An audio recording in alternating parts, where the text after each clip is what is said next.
choose the platform you should be on. So if you are looking to attract clients and find these potential clients, be seen by them, you need to be somewhere in the online world. But what social platform should you choose? So I am Marina Sciarino. I help professionals and business owners, coaches and consultants grow their mindset, grow their business, and use LinkedIn as a leverage for their visibility. The question is, you need to choose the social platform you need to be on. And the first thing what you will think is, oh, you've said that you help people with LinkedIn, so you will say it's LinkedIn. So no, it may not be LinkedIn for you. So LinkedIn is not for everyone. It's not for every target. As well as, indeed, every social platform has its microsystem. It's, yes, about the rules, about the feature of the platform itself, but it's more about how people act and react inside the platform. It's much more about the algorithm of the platform works, etc. And I think it is, there are different whys that will help you choose the social platform you need to be on. So the first thing is, are you comfortable on this platform?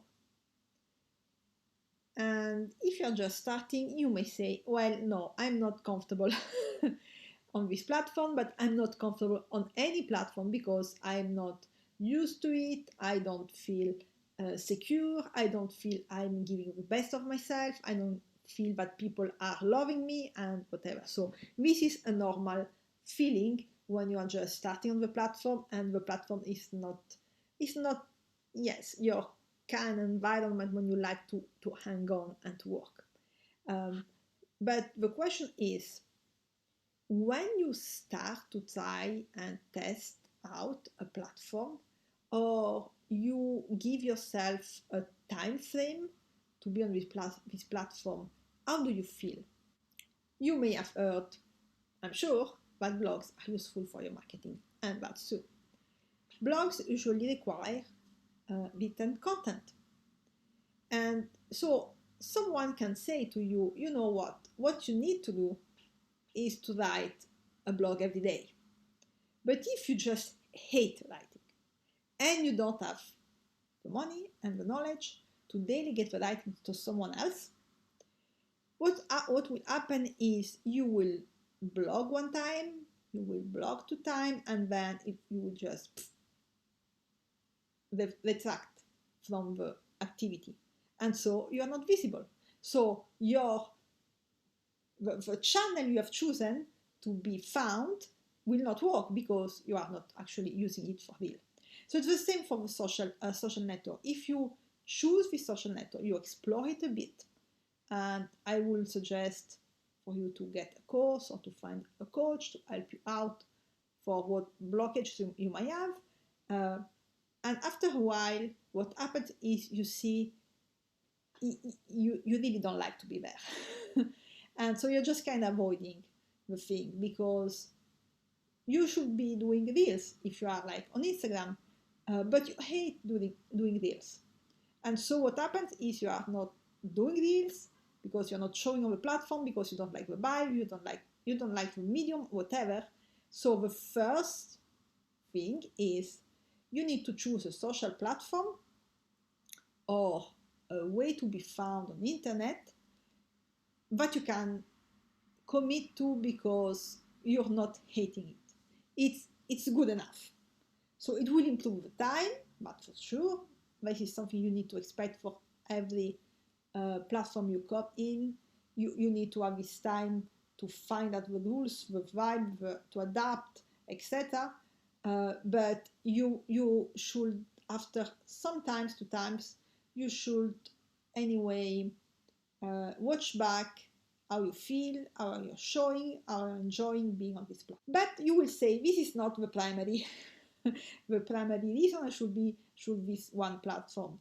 No, for sure there is another reason, which is the second but not by order, which is your target client need to be on this platform. And this is an example for LinkedIn. So if you want to reach people that they will not have a LinkedIn profile because they're not in corporate, they have never been in corporate, they have not like done university, they are not aiming to get in touch with people in corporate or whatever. So if you are not looking for people who are on LinkedIn, it's no use if you are on LinkedIn, right?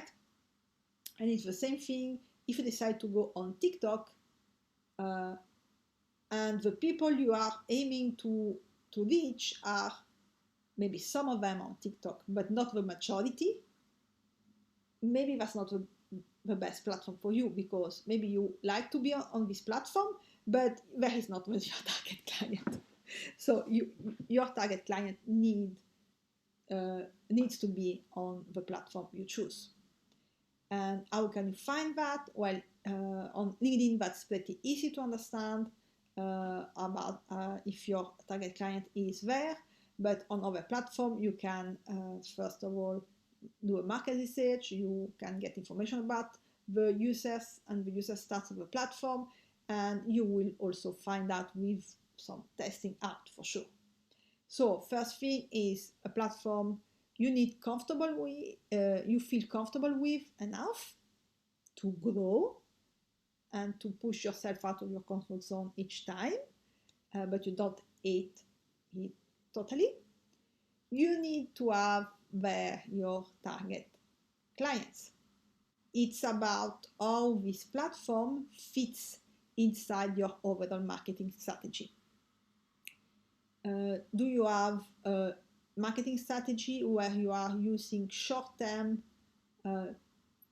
tools and long-term tools? So how your strategy is built out, and so how that fits in. And this is something that you must pay some attention in order not to be like just scattered. Because there is another question, which is, should they be just on one platform? And most coaches, most consultants will say it's better if you are on one platform and you dominate one platform and then you expand to another platform.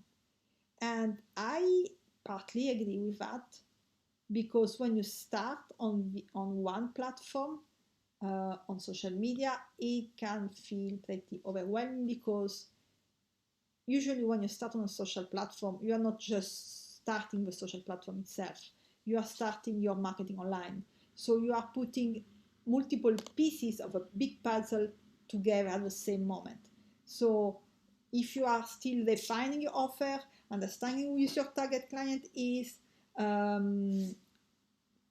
positioning your brand, building a suite offer, an offer suite, and meanwhile you are figuring out how to be on the social media, or maybe building your website, or learning email marketing, and you are doing a lot of things, you are already so much scattered that if you are even trying to understand what are the differences in multiple social platforms, it can be really, really overwhelming.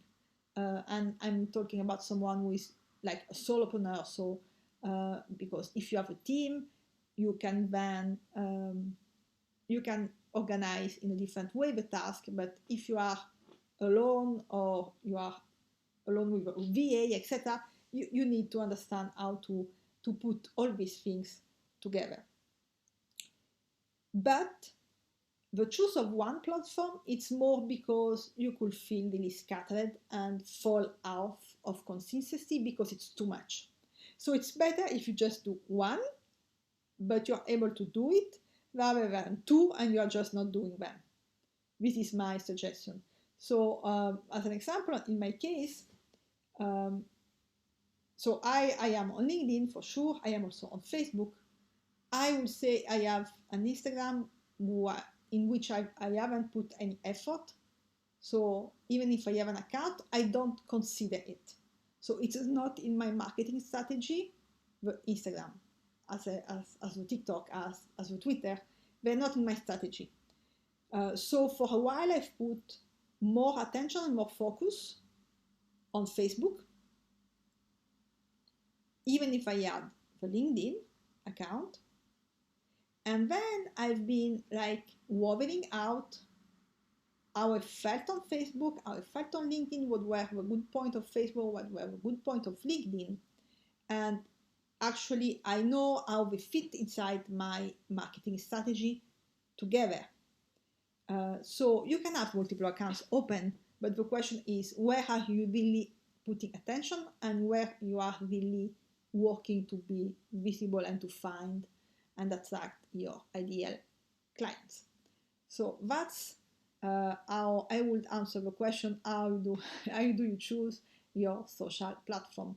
So I hope that video was helpful. If it is, please click on the bell so you can get more content and more information from me, and you can also find near this video somewhere a link to my LinkedIn profile checklist. And have a good day.